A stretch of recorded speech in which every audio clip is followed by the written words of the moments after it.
Out here working on the coop tonight. I think it's about 12:30. It's about time to go inside. I got some food cooking, but I'm just kind of out here, and I kind of wanted to do a little bit of a. Let me turn this fan off. Well, I guess these fans off. I wanted to do a quick little video about me. If you're watching my content, I feel like a lot of you probably know me, just because the birthplace of this was my Facebook page. But for those of you who don't, I'm Grant. Let me clean you. There, I cleaned you. You are clean. Memphis, Tennessee, born and raised.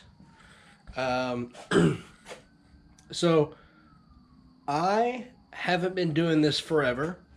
I've been doing it quite a while. I've been doing body work for about 2 years now. Mechanic work for about 5. Didn't do auto shop in high school. I went construction. They said that I wouldn't get in the shop until senior year of auto shop, so I was like, nah, I would rather get in the shop quicker than that. So I went with the construction route, and I'll never regret that. I wound up with a class for 2 hours my senior year, at the very end of the day, 5th and 6th period, with my best friend. So it was a really good time. Like literally the entire year we played Sorry and Monopoly and like poker and stuff. He just let us do whatever the fuck we wanted. It was so much fun. Shout out to you, Coach Knight. That was a hell of a class. But anyway, I mean, we didn't learn much, but we weren't really there to learn. So born and raised here in Memphis. About 4 years ago, I got testicular cancer. I had to have a surgery. You can imagine what that entails. And chemo and the whole nine.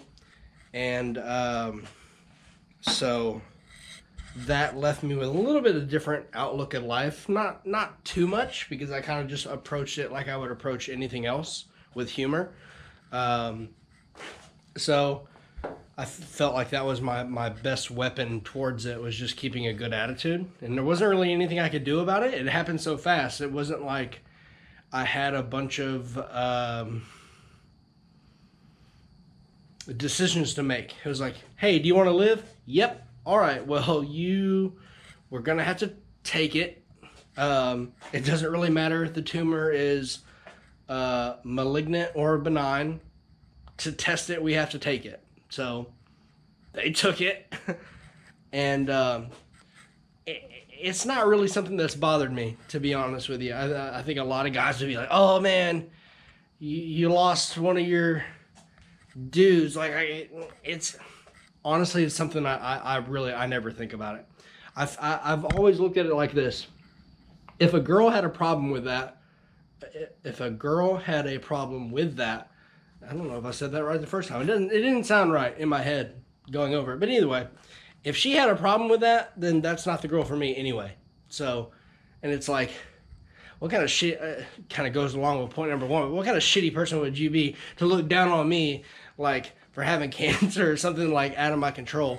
I say out of my control. I pretty well think that it was like, working when I first started in mechanic work, I used to get like just head to toe, just fucking filthy. And I was single at the time. I didn't really have anything to do. I was like, oh, well, I'll just wash my hands when I get home. I'd wash them kind of half-assed, but I would like leave stuff on my arms. And I try not to do it now. I'm trying to learn my lesson. I'm like, all right, if I think that may have caused it, maybe just not do that again. So I'm trying to like not do that again. You know, so that was that.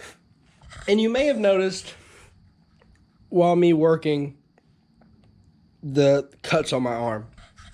Real quick story on that, and it ties in with kind of the whole cancer thing. So a little bit after me getting cancer, it was time for me to get off my parents' insurance, and they mentioned some kind of policy on the insurance that I was getting that I would get a lump sum if I had cancer or some kind of major hospitalization. I would get a lump sum payment. And so just on the way home, I asked my mom, I'm like, did y'all get a big lump sum? And my parents have money. They worked for it. They didn't win no lottery. They worked for it. And there's no shame in that game. Absolutely not. That's what everybody needs to do. That's the American dream, is working for it and being able to do whatever you want with the money that you earned legitimately. So no fault to them. But I'm thinking that it's like, all right, y'all have money, and I'm like, did y'all get a check for me getting cancer? And my mom said, my mom's not a liar now. So it's like, if it's a no, it's a no. If it's anything other than a no, it's a yes. So I'm like, did you get a check? And I don't want to talk about it. I'm like, did you get a check? I don't want to talk about it. Well, they got a check. So in my brain at the time, I'm thinking, let me check the time here. Sorry, flip around. I got a couple more minutes. The thing said 10 minutes, so I may have to break this into 2. But, well, you won't know. It'll just be edited. But anyway, so I find out that they got a check. And I'm thinking, look, y'all have money. Y'all don't need the check. It's not like breaking the bank for y'all to pay these medical bills. Which, again, I'm not condoning any of this. I'm just explaining. And so it's like, I'm thinking, y'all wouldn't, it's like if I bought you a $20 lottery ticket and it won you $100 million, it's like, come on, break me off a little something. So I'm sitting here, y'all are living good, living in a lake house and shit, and I'm sitting here like living paycheck to paycheck, and it's like you getting this check off me. Now, did that check even half cover the medical bills for it? No. Was this insurance policy theirs that they had been paying into this whole time? Yes. Was I entitled to this money at all? No. But in my brain, I felt that I was. I wasn't, but I felt that I was. So I got really upset. I come back from, we did this on my lunch break, and I was only supposed to be gone an hour, obviously, and it took about 2 hours. So I get there, and then they sent me home. I came back red-eyed as shit because I had been crying, so they were probably thought I was screwed up anyway. But they sent me home, which didn't make it any better. Went right across the street, grabbed a 6-pack, started chugging on the way home. Again, don't drink and drive. Not condoning any of this, just telling a story. And I'm just really upset. I'm just thinking, like, I get pretty down and out. And so I'm thinking, like, they don't care. And it's like, how could you sit there and, like, see me, like, go check to check and, like, you not need this money and you got this check off something that, like, I'm having to suffer through. Again, not condoning it. It wasn't the right thing. It's their money. It's like, but, so I get the bright idea, inebriated, intoxicated. I get the bright idea that I'm going to cut my arm to show that I'm serious. Because I'll be honest, I was threatening to kill myself. It wasn't pretty. It's not something that I'm proud of now. It's not something that I hide either, obviously, because I'm, like, telling the internet it. But it's like, it's not something that I hide or that I'm ashamed of. It's something that I've learned from, and it just kind of goes along with the mental anguish something like cancer can put on somebody. So I'm down and out. I'm feeling it. I'm thinking, I'm going through this. You're not going through this. You're sitting pretty. I'm not sitting pretty.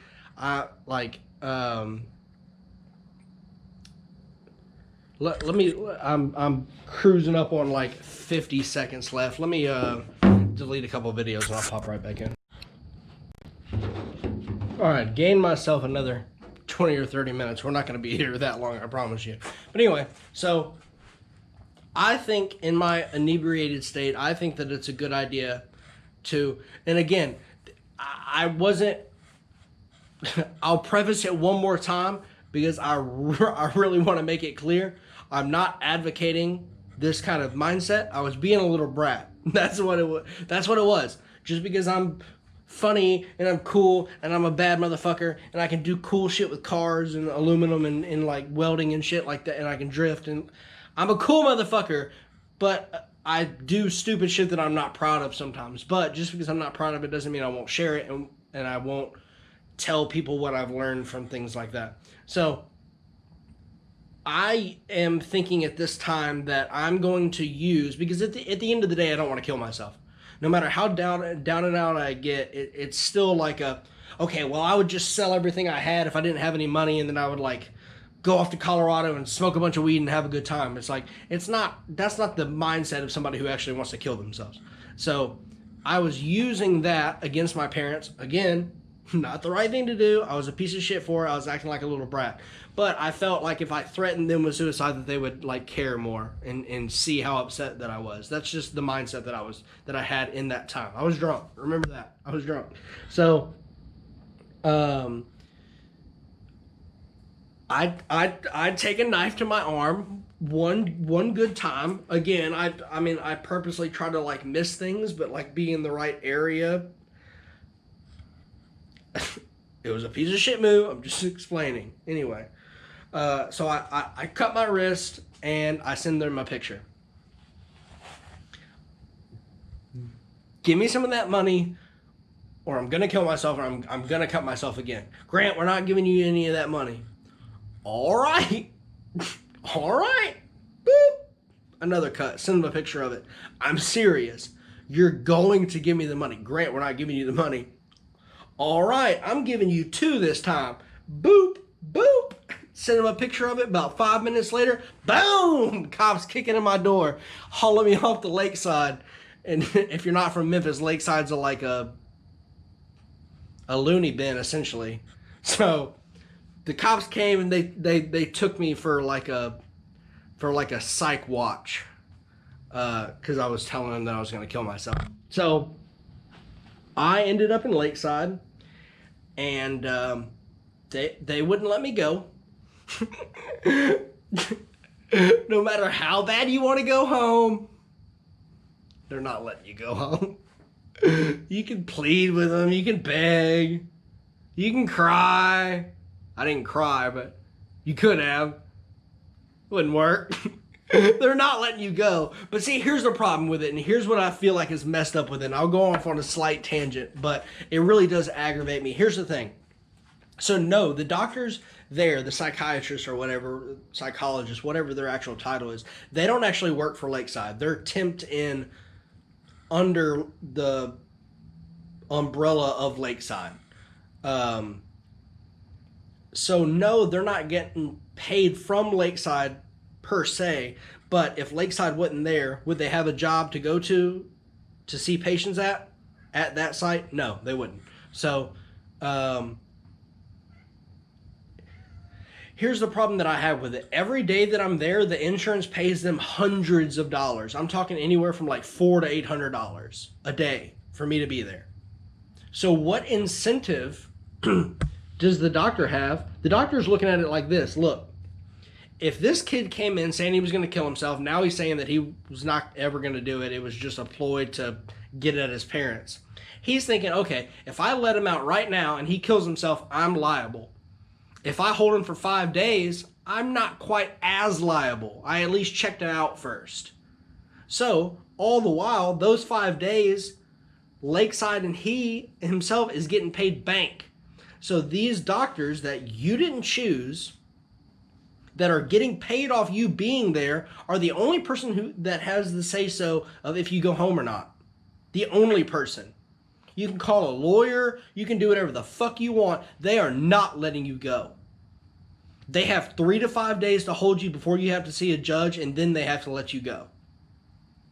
You are stuck there. And if you try to, sure, bust through that glass and run away. They just call and now you have a felony charge on you for evading. So it took me a few days to get past the like, okay, you're kind of at these people's mercy. And the problem that I found was I told them the truth from the beginning. Like, as soon as I got arrested, I wasn't blackout drunk. As soon as I got arrested, I'm like, fuck. This backfired really bad on me. I've got these cuts on my arm forever, and my parents are like, nope, we're still not giving you any money, bitch. So I'm like, wow, that really backfired on me. that didn't go at all how I planned. So now I'm in the loony bin, cuts on my arm for the rest of my life, and I didn't get a gosh damn thing. So once I got there, I'm telling the doctor, I'm like, look, I know what I did was stupid. Obviously, I didn't get my way. This was stupid. I'm going to lose my job if you don't let me go back to work. Like, let me get the fuck out of here. He didn't let me get the fuck out of there. He didn't. I had to stay there for like, I think it was 4.5 days. So that wasn't cool. Obviously they won't let you drink and smoke in there. So it wasn't cool. So if you see the marks on my arm in the video, that's where they came from. I was being dumb. I was being a brat. I was being a little piece of shit. And I didn't think things through. I got drunk. I got emotional, and I did something really stupid. It's a life lesson. It's not like, I mean, they kind of look like I got attacked by like Wolverine or something. So it's not something that I don't care. Like,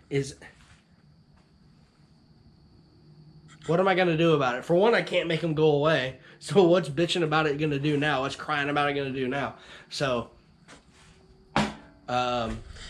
that's me. Born and raised in Memphis. Cancer survivor. In another about 8 months to a year, I'll be considered technically cured because I've been undetectable for 5 years. So congrats to me. Like and subscribe if you're like, hey, cool, that's cool, you survived cancer. Subscribe to the channel. There you go. There's some good guilt trip for you. So that's me. I just want to. I'm sure there's been 1,000 shots of these marks on my arm, and I'm sure somebody's like, what? What did he do? Well, that's what I did. I was acting like a little dumbass and a little brat, and I didn't get my way, and I totally regretted it. So it's a learning lesson now. It's just kind of part of who I am. So I just wanted to share a little bit about myself. I work at a body shop. I worked at mechanic shops before that. So we are getting this thing right here in tip-top shape. And then we'll probably do some work on the hatch out there. And then we'll switch back to another coupe. So we've got 240 content. We got skate ramp content coming soon. We got, as soon as the weather will clear up, we've got cutting and buffing paint jobs and making your car look real good using a buffer. And we got some cool videos coming up. I just wanted to say a little bit about myself, explain a few things if anybody had that question. And that's it. That's me. Peace.